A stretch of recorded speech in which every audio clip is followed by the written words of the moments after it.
2014 থেকে 2017 এই 3 বছরে ইউরোপিয়ান ফুটবল কাঁপিয়েছিল বার্সেলোনার মেসি, সুয়ারেজ, নেইমারের এমএসএন ট্রিও।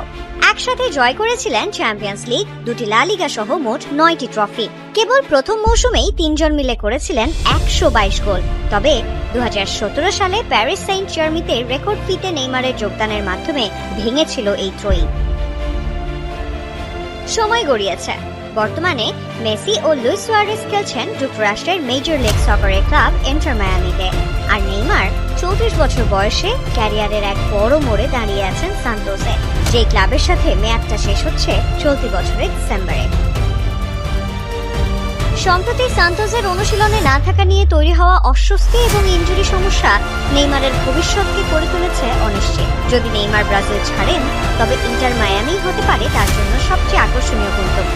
যদিও এখনো কোনো আনুষ্ঠানিক চুক্তি চূড়ান্ত হয়নি, তবুও পুরো ফুটবল বিশ্ব অধীর আগ্রহে অপেক্ষা করছে সেই ঐতিহাসিক এমএসএন এর পুনর্মিলনের জন্য। শেষ সিদ্ধান্ত অবশ্য নেইমারের হাতেই।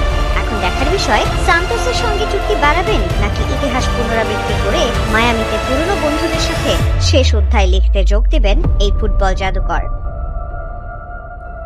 এই গুঞ্জনের সূত্রপাত হয় স্প্যানিশ সংবাদ মাধ্যম মার্কার করা একটি রিপোর্টের ভিত্তিতে, যেখানে আলোচনা করা হয় নেইমারের ভবিষ্যৎ ট্রান্সফার নিয়ে। কেননা সান্তোসের সঙ্গে তার চুক্তির মেয়াদ 2026 সালের 31 ডিসেম্বর শেষ হতে চলেছে। এই স্ট্রাইকারের ভবিষ্যৎ ঘিরে তাই তো তৈরি হয়েছে চরম অনিশ্চয়তা। বর্তমান পরিস্থিতি 2027 সালের শুরুর দিকে এমএলএস এর সম্ভাব্য ট্রান্সফারের গুঞ্জনকে আরো বাড়িয়ে দিচ্ছে।